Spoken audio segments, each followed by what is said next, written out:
Good evening, everyone. My name is Eric K. Thomas, and I am the editor-in-chief of the Quintessential Gentleman. And tonight we are talking to Tunji Kasim, the star of Nancy Drew on the CW. What's going on, Tunji? How are you? Yeah, I'm good. I'm good. How are you doing, Eric? I'm doing all right. I'm doing all right. And you are live from Vancouver, right? Vancouver, not so sunny Vancouver. Yeah, we've got clouds. It's living up to its rainy name. So yeah, Vancouver, BC. Oh, nice, nice. Yeah, I'm in New York, and it's normally not dark around 7 o'clock, but that has officially changed. Yeah. You guys properly into autumn now, to fall. Have you not quite there? Getting there? Yep, we hit fall officially. It was the end of summer, and now we're starting to break into these dark nights. Get the hoodies out. Yeah. We've got a lot of trees in Vancouver. So during fall, it's pretty dangerous. It's pretty dangerous out here because there's a lot of dog crap and a lot of leaves hiding that dog crap. So yeah. Awesome. So it's so great to speak to you today. Just want to get to learn a little bit more about you and also, of course, Nancy Drew. But I want to start before then. You were born in Scotland and then moved to Nigeria and then moved back to Scotland. But just I want to know, how was that transition from being in the age? You were in Nigeria from like shortly after you're born, Nigeria until 12, right? To like pre-teens, yeah, and then I was in Scotland for my teenage, kind of young adult years. It was. So my family actually, my dad's Nigerian, my mom's Scottish, and my family actually lived in Nigeria at the time. But my mom wanted to have one of her kids. I have two older siblings, and she wanted to have one of her kids in Scotland, in her homeland. So when she was, 8 months pregnant with me, she took me across to Scotland. She popped me out. And then when I was old enough, we went back to Nigeria and I lived there till I was 12, yeah. And then the family moved to Scotland. So yeah, I split my time between Nigeria and Scotland, and it gave me quite a, wide palette, a large palette of life and experiences and cultures. And it's, something I'm very grateful for. I was exposed to different cultures all around the world. And now I'm based in London now, and I'm working in Vancouver on an American show. So, I get around. Awesome. And I mean, I would assume the cultures are different in Scotland and Nigeria. How can you talk a little bit about just a little bit? Just a little bit. I mean, we were, because my mom's Scottish, as I say, so we were always exposed to Scottish culture, even though we grew up in Nigeria. And obviously we grew up in Nigeria, so we were surrounded by Nigerian culture. I mean, the weather, look, yeah, that's your first starting point. The weather is significantly different between Nigeria and Scotland. I remember the first time we arrived in Scotland from Nigeria, it was the middle of summer for them, right? And people were walking around in t-shirts and just enjoying themselves in like shorts and stuff. My sisters and I and me, we were in t-shirts, a sweater on top, a jacket on top of that, and we were still like, it's so cold. But you acclimatize, your body's amazing, and it quickly acclimatizes to the weather. But yeah, it's a huge cultural shift. I think Nigeria is very vibrant in its culture and in its people, and they're some of the happiest people. Nigerians are some of the happiest people you'll meet. Very kind of outgoing and jubilant. And Scotland, Scotland has its fair, it has the kilt. Yeah. Scotland's full of men that go around in kilts, so it can also be quite fun and quite outgoing. But inevitably, yeah, big culture differences. And I think also being of ethnically mixed, half black, half white. It's interesting. Me finding myself in the world has been an interesting kind of thing. I'm fairly secure in myself as a human being, but obviously it's when you come in contact with society and with the world, they remind you that, oh, you're not quite this, or you're not quite that. So growing up in Nigeria, obviously I was a light-skinned brother. And so I never quite blended in because of that. Then going to Scotland, I was a dark-skinned brother. So you never quite blended in there. So yeah, but I was received more or less very positively in both countries and kind of accepted as one of each. And being kind of both ethnically mixed and culturally mixed, makes the world an interesting place. It makes my life an interesting thing. But it gives me access to all these different people and all these different walks of life that I can, yeah, communicate with on a personal level and kind of enjoy that diversity within my life. I tell people all the time, especially in America, I feel like Americans don't get out enough out of the country. And, somebody who, I travel very often pre COVID-19, Nice. fairly often. And, you're able to see so much different cultures and heritages and things outside of, what you know. And, it's important because it gives you perspective. It allows you to see various different things and how people live and what's important to them versus what's important to other people. So it's really interesting. And then, you said that you're very confident in yourself. That confidence, when did you kind of grow that confidence to be, who you are and actually accepting? Is it something that you kind of had all the way through, or was it something later on in life? I think I had a, fortunately, my dad is a very strong-willed individual, and I think I get this from my dad. Some might say arrogant. Some might say he's a bit maybe a bit too strong-willed, but he is very strong-willed, and he's a very intelligent man. He's not a PhD in economics. He's very academically read, and he's a very moral man as well. And I suppose we were always brought up. I was raised Muslim, and I suppose we were always brought up with a strong moral compass and a strong belief and confidence in yourself and your ability to do things, and making sure that you contributed to society in a meaningful way, I suppose. Yeah, that was instilled with us from a young age, and I think I've always kind of grown up with that, and I've always kind of been aware of that.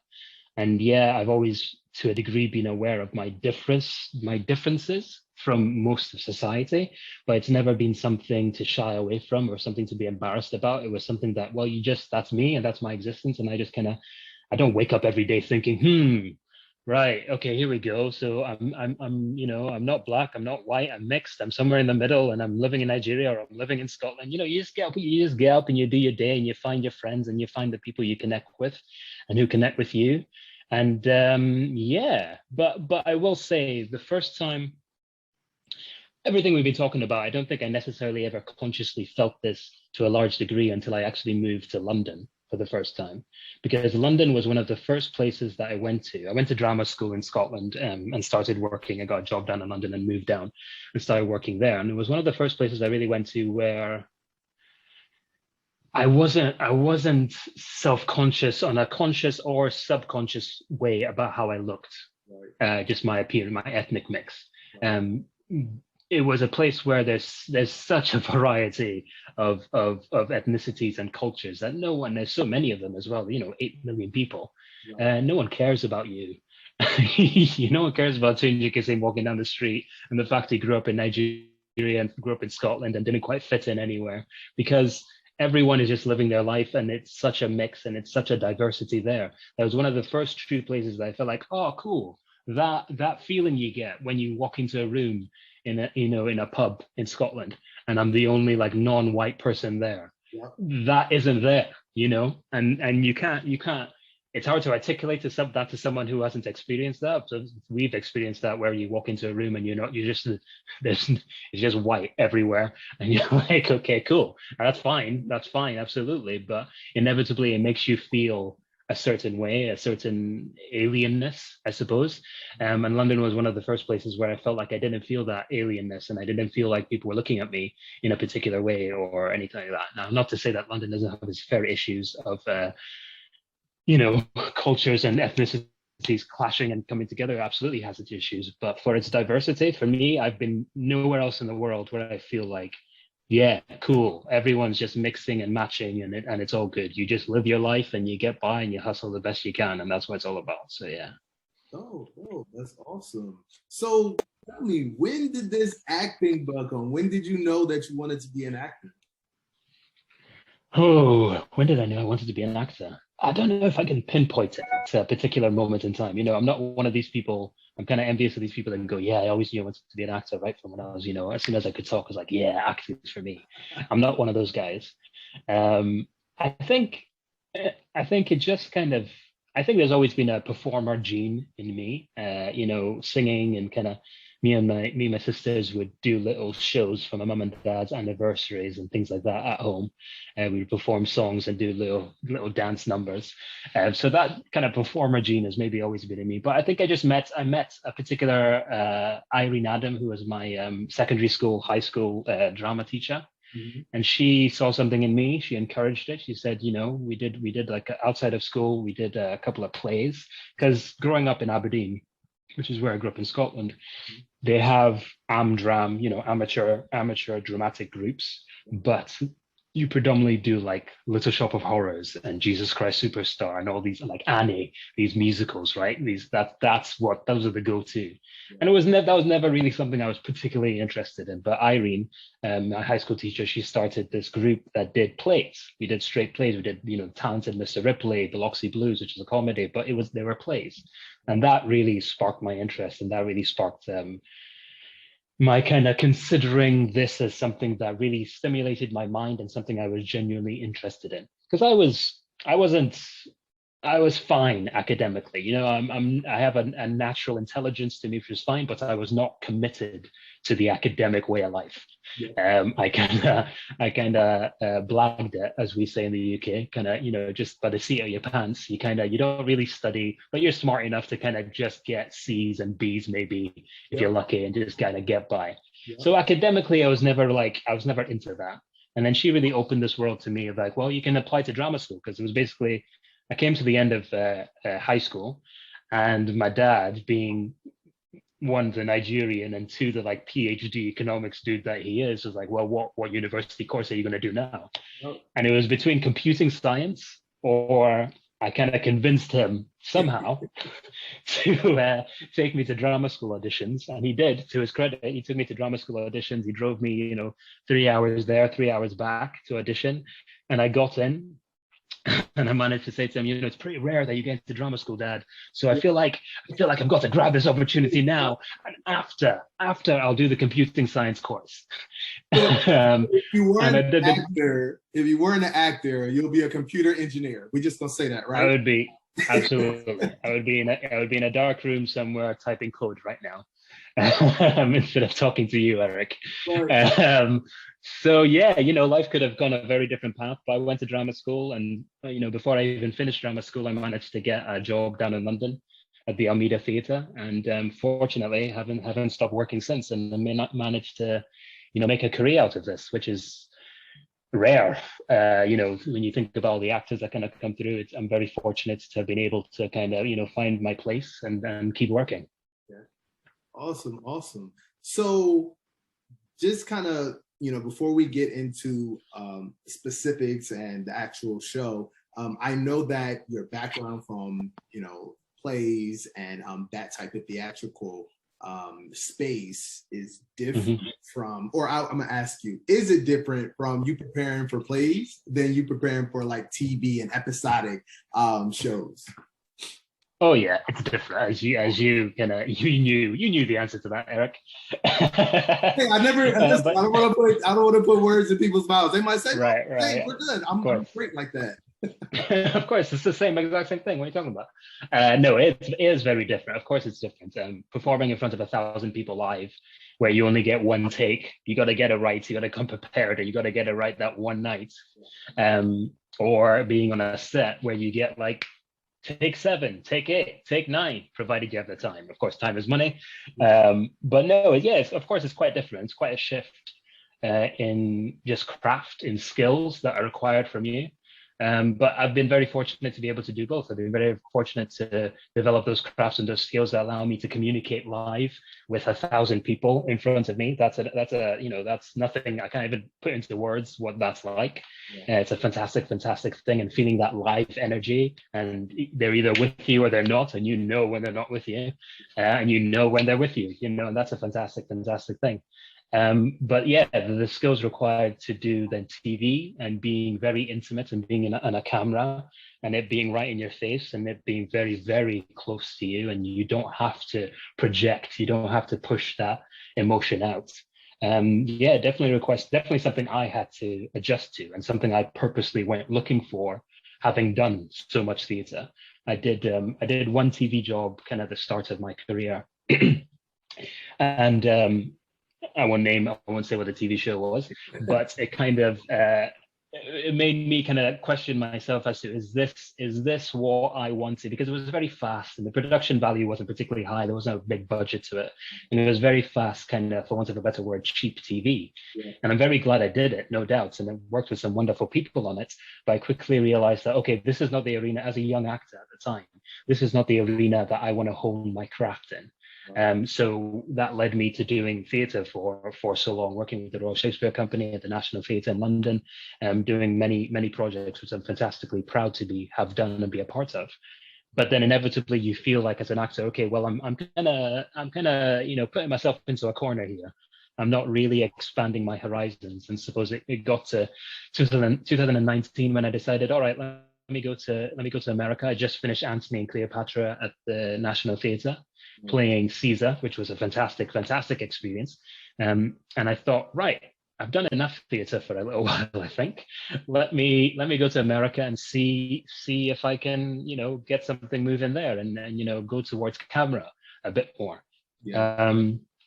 And I went out got pilot season, and it worked out, and here we are talking about Nancy Drew, or about to talk about Nancy Drew. That perfect lead in. You're so segue. There we go. We're working together, Eric. There we go. First of all, guys, to let you know, this is all scripted. He knows all the questions. I'm just like right. Yeah. We've rehearsed this many times. This is take 3, actually. Yeah. Right. Awesome. So tell us about Nancy Drew, because first of all, Nancy Drew is more than the books, the TV show. Definitely more of like that supernatural aspect of it, where you're kind of out who did it type of thing. But tell us a little bit about the show.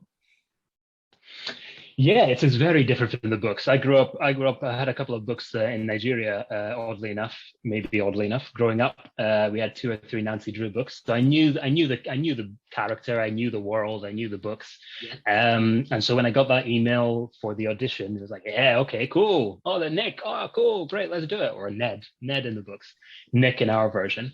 Yeah.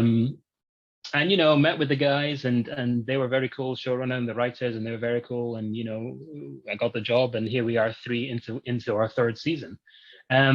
So yeah, it's very different from the books, because in the books, the ghosts, kind of like Scooby-Doo, they turned out to be some evil, conniving man kind of going, you pesky kids, and the ghosts never turned out to be real if there were ghosts. But in our version, we went, nah, ghosts are real. Ghosts are real. They're definitely real. And we're very much leaning into the horror side of things. Actually, I would say it's not too much of a stretch to say, yeah, we are dabbling in the horror genre, in amongst the kind of young adult genre as well. And yeah, it's fantastic. It's really good. It allows us to have a lot of fun, because you never know, the writers can go wild with their imaginations and see what kind of beasts come to town. So that's a lot of fun to play with. And yeah, our Nancy Drew is also very, the books come from the 1920s. Those were the first Nancy Drew books that were written and published, and times they've changed a little bit since the 1920s. And our show completely embraces that, and kind of leans into that, and simply, casting me as Nick, is kind of a testament to that. So we've really pushed it into 2019 is when we did the pilot, into modern times. And yeah, we're really leaning into that and rolling into that. So it's the Nancy Drew. It is not the Nancy Drew that your mother and your grandmother know. But that's fun. It's a lot of fun. And I think it's great to have a show, actually, that I think we have quite a demographic between both kind of, preteen, 12, all through teenagers, and also into adults and young adult kind of age brackets as well. So it's great to maintain and be able to keep people who knew Nancy Drew growing up and are interested in what we're doing with it, but also attract new audiences to the franchise as well. And we are kind of, kind of a franchise now, because I don't know if you know, we got a spin-off show, Tom Swift. Yeah. So yeah, we got a spin-off show that's actually going to be filming. I think it's filming in Atlanta. That's kind of already, we're in our third season, and we're very fortunate that, you know, the studio has enough faith in our world and what we're doing that we've got a spin-off character, yeah, called Tom Swift, who's going to do his own show, and he's going to be a bit more technologically based. I think we're a bit more supernatural. Yeah. And yeah, there'll be opportunities for crossovers, and we'll have, you know, multiple shows off this Nancy Drew thing we're doing. Awesome, awesome. So what I would say, what was like one of the kind of most surprising things that you found about kind of working on the Nancy Drew project? I mean, I think the supernatural elements, I did not fully appreciate how much we were going to be leading into that. I think we got the first scripts and it was very much, you know, there's a murder and all this kind of stuff. And it was very much in this realm, in the human realm. And then as we go along, we're like, oh, wow, okay, wow, there's ghosts and wraiths and, you know, ancient sea spirits and all that kind of stuff. So yeah, I think that's probably one of the most surprising things to me. But it's fantastic. It's fantastically fun because we do a lot of practical effects as well. We try to lean away from CGI. Obviously, there's CGI, but we try and minimize that as much as possible. So it's cool to go on set every day, you know, and just, you don't know what you're going to get.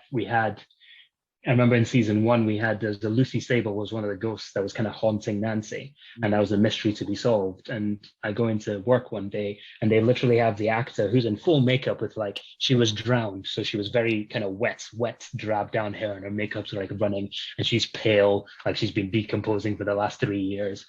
And they had the actor and she's in a dress, she's in like a prom dress as well, that's all battered and stained and whatever. And they had her harnessed up like in the corner. She was straight in the corner like a spider, just like, and she was in the dark. And then they did the scene, and at a particular point, they light her up, and she's just there, like, oh my goodness, it was scary and I knew it was fake, but it was scary just to, you know, be there and see that. And of course, on camera, it looked even better. Yeah. So it's cool to walk into set and do that, and you have the Aglaika with all the effects and stuff, and we've had puppets and all sorts of things. So that supernatural kind of, that horror side of things is something that kind of surprised me, but something I think we do very well as maintaining. The trick with that is you got to maintain the people in amongst all that, because that horror and all that plot and all that stuff is useless if you don't root for the people that it's happening to, right? And I think the collection of actors that we have and the writers that we have and the directors that have been fortunate enough to work on this show have really leaned into both. And I think we've been able to juggle both and give, as well as how all the scares and all that kind of stuff and all the sensational stuff, we've also been able to maintain an integrity and a complexity to the people that this is all happening to. Right. No, and to speak to that, you know, some things that the ghosts don't scare away, or the supernatural aspect is relationship type of things. You know, I know Leah and Ned have, you know, a little situation, and then I was kind of reading kind of like some forecasting of, you know, he's supposed to be like engaged or like getting married in season 3. We don't know. I don't know. But I would like to know kind of how did the relationship aspect, you know, kind of work with you in kind of playing a part with Leah with that particular situation? I mean, I think Leah Lewis, who plays George, is just fantastic. I love Leah Lewis. I don't know if I can swear on this, but I F with Leah Lewis all day long. Like, she's great. She's good people. She's great people. And yeah, Nick and George, those two characters, they at the end of season 2, she proposes to him, and that's the cliffhanger that we leave them on. Yep. So tune in. Season 3, October 8th. Find out Nick's response. So we haven't quite released, or we're not quite sharing what Nick's response is yet. But I will say that whatever that response is will have a deep, impactful an impact on Nick and George's relationship, whether he says yes or whether he says no. Tune in. So yeah, I think Nick and George kind of, because Nick was originally with Nancy, he was paired up romantically with Nancy, and they actually they broke up in season 1, and that leaves Nick, because Nick's from Florida, right? Some backstory to Nick. Nick's from Florida, he's from out of town, and he finds himself in Maine. And so he's come to Maine for very particular reasons, and Nancy Drew is one of those reasons. They get into a relationship, they break up, and like Nick's there going, okay, well, what do I do now? And then this thing kind of happens with George, where she runs a restaurant and he ends up investing in the restaurant, and they kind of get intertwined and tangled. And one of the great things about our show is that George and Nancy are friends. George, who Nick gets involved with, are friends, but the group still manages to maintain a cohesion and a bond and an ability to function through the romance and the complication of all that. And still, obviously, we got to still fight these ghosts. Like, who else is going to fight these ghosts? So they managed to maintain, there's a maturity to them, even though they're young and they're involved in this like complicated kind of love life. They still managed to maintain this maturity to them. And I think Nick and George are fantastic. People who watch the show, you'll know Nick's a bit more reserved maybe, and George is very much front-footed and got lots of attitude. So I think they rub off very well on each other. Nick's got a lot to learn from George and how to be a bit ballsy and how to be, but stand up for yourself and take what you want rather than wait for someone to give it to you type thing. So I think they're great for each other. I think they're fantastic for each other, but they, love is complicated, Eric. What can we say? Love is very complicated. And even this scenario, we know it's TV, because I don't know too many situations where homegirl is okay with the right. having conversation. Right. So I'm like, okay. Right. But it's good to see, of course, there's a version where you can play into the conflict between those two friends. Mm-hmm. And okay, I'm now her man, I used to be her man, and like, okay, what's going on? Right. But no, the writers, and I think wisely so, chose to go in a direction where you're going, no, you can be mature and you can handle those things in a mature fashion, as long as everyone's kind of as respectful as possible. And look, it's 2021. We're trying to look at things from a different angle, right? So yeah, positivity, man, and let's it can happen, and let's lean into that. And I think this show does that very well. Not to say there won't be drama. Like, Eric, come on, there's going to be drama. But we'll lean into that and we'll deal with that when that comes up. But it's a lot of fun. It's a lot of fun, and I love Leah Lewis. She's great. She's a fantastic actor to work with. And yeah, we'll see what happens with Nick and George going down the line. Awesome. So no, you can't say much, but is there kind of overall, what are you most excited for us to see about season 3 of Nancy? There's going to be more ghosts. There's going to be more ghosts, more supernatural stuff. No, there's a lot more of that, but also, for Nick in particular, as I mentioned before, he comes from Florida, so he's from another state. He's had a whole life before he came to Maine, and there's a lot of things. Nick's kind of done this. He's kind of made a clean cut between his Florida life and his Maine life, and this is him now, but he hasn't quite dealt with the him of the past. And in season 3, we'll get a bunch of we'll get a few people from Nick's past kind of coming to say hello in Maine, and kind of forcing Nick to just evaluate his life and how does he make the Nick he was before he came to Maine and the Nick he is now kind of blend and mesh. And that's really gonna challenge him, because Nick, he was convicted of manslaughter when he was a younger man, which is what kind of brings him to the Maine area and how he got into the Maine area, because it all went down in Maine. And so one of the great things about the show as well, and one of the things I pointed emphasis to me with the showrunner and the writer when I took this job was, okay, you've got this young brown American dude who's like gone through the correctional facilities. So that in itself is a cliche to a degree. Unfortunately, there's also a truth to it, because far too many young black and brown men in America do go through correctional facilities and come in contact with the legal system in that way. Yeah. So if we're going to do this, we've got to make sure that we're giving it substance. And they were fantastic right from the start to make sure that any conversations we were having around Nick and his experiences in prison have weight and substance, and we give that time and space to actually explore the inner workings of someone who has gone through that and is trying to now become integrated back into society. And how much does he try and forget it, or how much does he try to process it and deal with it, and what does that processing look like? And I think a big part of Nick is he's he's pretended to a degree up until now to forget the person he was before and try and focus on the future and just move forward.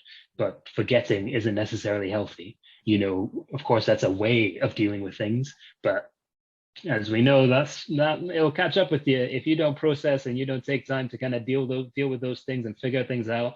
Then it'll catch up with you somehow. So season 3 is very much kind of with this significant serious relationship he has with George as well, and they're talking about, you know, proposals are being flung around. It's really a time for him to kind of take scope of his life and figure out who he is and what he wants, and also address those kind of ghosts and from the past, and hopefully find some kind of solace and move forward. But a big part of Nick as well is that he has this youth center in the show where he's also trying to give back to youth within the main community with where he finds himself, and make sure that a lot of young people kind of don't go through what he went through, and try and get in there as soon as possible and give them the best start going forward. But also the youth center is an opportunity to introduce characters and more ghosts. So ghosts, guys. Ghosts. It all comes back to the ghosts. It has to come back to the ghosts. I'll come back to the ghosts, absolutely. So yeah. So you so you've worked in theater, plays, now done TV acting. Kind of where do you see kind of your mind like interest wise? Like, are you interested in things behind the camera? Are you interested in outside of it? I mean, I would love to direct. I think hopefully one day that's on the cards for me. Directing as far as behind the camera goes, that's I think I'm very much directorially minded. Yeah. But that's definitely something I hope to explore at some point. And we'll see. There are a couple of things brewing, so maybe there will be opportunities for me to do that. But also, films. It'd be great to kind of delve into films as well. I've done a few films. Nothing as meaty as I'd like to have done, but I've been involved in that. And I suppose a film, I've worked in theater and I've worked in TV, and I suppose film is kind of in between those two things, because in theater you obviously have the script, you have you know what you're working on, you start from what your beginning, your middle, and your end is, and you can kind of craft and shape your character appropriately. Yeah. With TV, something like this, what I'm doing just now in Nancy Drew, you have the basic starting points for your character to begin with. And as you go, and as you hopefully become more and more successful, we're in our 3rd season, hopefully we'll get a 4th, the character continuously evolves and moves, depending on the conversations between you and the writers. So you don't necessarily have a definitive end, which is a whole different kind of skill to kind of master. How do you shape a performance when you don't know what your end point is? You don't even know, am I in the middle of this? Is this the middle? Is this just the start? Are we going 15 seasons? Like what? So, and then film is somewhere kind of in between that, right? Where you have the medium of camera, but you still have a script that has a solid beginning, middle, and end, and you can craft the bigger picture. So I would love to, and hopefully there are opportunities that come my way. I would love to definitely dive more into film and tell those stories, as well as TV directing. And I'd love to go back to London as well and just do some theatre, because I definitely that's where a lot of my passion is as well. But during the pandemic, you haven't been able to travel, I haven't been able to do theatre. It's like so hopefully right, it's been tough for everyone. So hopefully there seems to be light at the end of that particular tunnel, and things seem to be opening back up. So hopefully we can get back into theaters, and we can get start making live art as well, because there's something that is unmatched, unparalleled in my opinion, when it comes to live theater. Awesome. And my last question for you is, what can we look forward to from Mr. Tunji Kasim?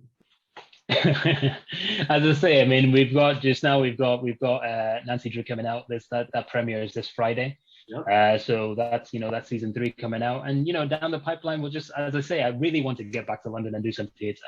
I really want to get back, and I won't be able to do that until we finish filming here in December the 9th. And starting to take meetings and have conversations with my agent back in the UK, and trying to figure out how we can make that work. And of course, if we have a season 4, then that's hard to you've got to squeeze it in between these things, yeah. Which is, look, champagne problems. I'm not complaining. If we get a season 4, then I'll definitely take that, but it limits the time for your ability to work on other things. But ideally, I would love to get back to London and tread the boards, as they say, and start flexing that muscle again. Because yeah, I love it. I just love it. Perfect. Well, thank you again for joining us. We really, really appreciate it. Everyone out there, you guys should be tuning in to the CW. Nancy Drew season 3 is Friday the 8th. And make sure you look out for Ned, Nick, him and his relationship, and then, ultimately all of the ghosts. All the ghosts. So many ghosts. Serial killing ghosts, no less. Serial killing ghosts. Not regular ghosts. Yeah, absolutely. The worst kind of ghost. Exactly. Thank you guys for tuning in. We appreciate it. Have a good night. Peace. Take care.